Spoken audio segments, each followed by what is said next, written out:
शेतीचे मले फोडले, मिरची झालं, टोमॅटो झाले, पहिलं पीक आपलं या भागातलं. आणि शेठ बाबा ट्रक मध्ये बसून कुठे जायचे? दिल्ली. ट्रक मध्ये बसून. मला सांगा, म्हणजे दिल्ली पाहिजे शेतकऱ्यांसाठी, स्वतःसाठी नाही. कष्ट केले शेतकऱ्यांसाठी. आज नंदनवर बोललं, शेठ बाबाचे माझ्याकडे खूप किस्से आहेत, पण ते आता मी पुढच्या वेळेस मी काय ठेवा तेव्हा मी सांगेन निश्चितपणे. खूप अशा विनोदाचे किस्से आहेत. बाबा म्हणजे फार हुशार होते. बाबा करणं आजही करणं सोपं नाही. बाबाने एवढं मोठं साम्राज्य उभं करून ठेवले आपल्या सर्वांसाठी. बाबा आपली संपत्ती होती. या जुन्नर तालुक्याची संपत्ती म्हणजे केरू बाबा. आता हे कृषीरत्न बसले आपल्यामध्ये, ही आपली संपत्ती आहे, ही आपली ऍसेट्स आहे. या ऍसेट्स आहे म्हणून जुन्नर तालुक्याची उंची आहे. राहिला विषय लाईटच्या बाबतीमध्ये माझ्या आमदार मी छेडला म्हणतो सांगतो, वेळापत्रक जे झालं त्याला कोणी काय करू शकत नाही. आज मला आजीदादाची उणीव भासली पहिल्यांदा. आजीदादा असं ना जयसिंग, मी फोन केला सर, दादा काय चाललंय तुमच्या राज्यात? काय दशरथ काय म्हणतो? अहो लाईट कुठे आम्हाला? दुधाची वेळ, अभ्यासाची वेळ, फुलाची, त्याच्यानंतर स्वयंपाकची वेळ. दादांनी 3 वेळा वेळापत्रक माझ्या सांगून बदललं गेली पुढच्या काळात. दादा म्हणजे डॅशिंग पर्सनॅलिटी. एकदा फोन उचलला नाही उचलला की दुसऱ्या मिनिटाला राधेकरांना सांगून आणि तीच जमत लागते. आता मला तेवढ्या पदावर बसता येत नाही, बसवलं नाही तर माझी धमक तुम्हाला मी सांगितली असते. प्रशासन कशाला म्हणतात अतुलराव, तर ते काय खुर्चीला किंमत आहे ना. आता आमचे आमदार की तालुक्यापुरती आहे, राज्यातून आवाज द्यायचा म्हटलं तर अजिताशिवाय पर्याय नव्हता ना. आता तुमचं काय म्हणणं आहे? कसं होतं अजिताचा आवाज? उलाढाल आपला माणूस गेला. पक्ष पार्टी भले तुमची, पण माणूस आमचा. हा वाईट वाटलं आम्हाला. दादा गेले तर आम्हाला 2 दिवस जेवण जाईल. अतिशय चांगला जबाबदार, एकदा जसं बोलणार तसंच करणार. त्यामुळे या माणसाचं किती संरक्षण संजय रावांना त्यामुळे सगळं जे होतं ते आपल्यामध्ये ते पोटेन्शियल जे होतं ते गेलं.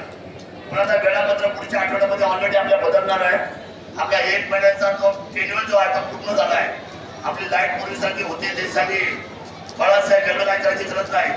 आणि माझी भेटीकर परिवाराला विनंती सुरू नाही, ही मुलगी तुमची सुनबाई आमच्या गावची, मी सावमती तालुक्याची सभापतीचा आणि आजीदादाचा सत्कार करण्यात गेला.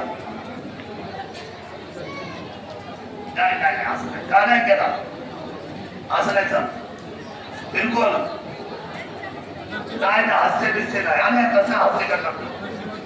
कडचे घरी तुमच्या ज्यांचा सन्मान सभापतीच्या या तालुक्याच्या रावशे आम्ही केलेला सभापती असं नाही, घरचं नाही. ही पाहुणे गेला या गावाला, मुलगी नाही आता, ती सासरवासीच आहे.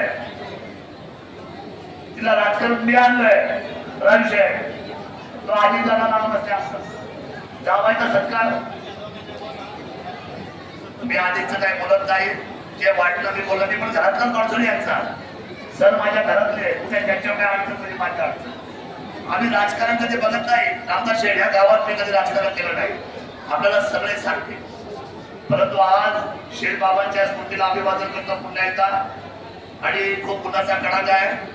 गाडीवर बसणाऱ्या माणसाने बिलकुल डोक्यावर टोपी ठेवा, म्हणजे मोटरसायकल होतो आहे ना.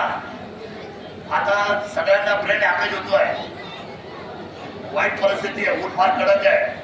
डोक्यावर टोपी अंडा तुम्हाला पहिली गरज आहे. डोक्यावर टोपी सगळ्यांनी डोक्यावर टोपी ठेवा. उन्हाळ्यामध्ये पन्ना गाड्याचं 100 वर्षाचं आयुष्य जगायचं आहे. अरुणराव डोक्यावर टोपी.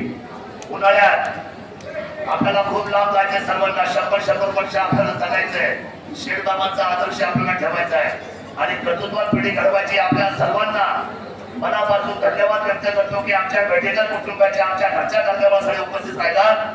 जेवल्याशिवाय पुढे जाऊ नका आणि या भेटेकर कुटुंबाच्या नेहमी सुखदुःखामध्ये आपण सातत्याने थांबलं पाहिजे. ही जबाबदारी आपल्या गावाची आणि आपल्या सर्वांची आहे. किसनरावला बोलायची संधी दिली नाही. किसनराव बोलले का? बोलले. मला ते आमच्या खाटूश आता सांगत होतं आठवू शकलं त्यावेळेला, मला धावून गेलं ते मी पाहिलं नाही, ऐकलं नाही.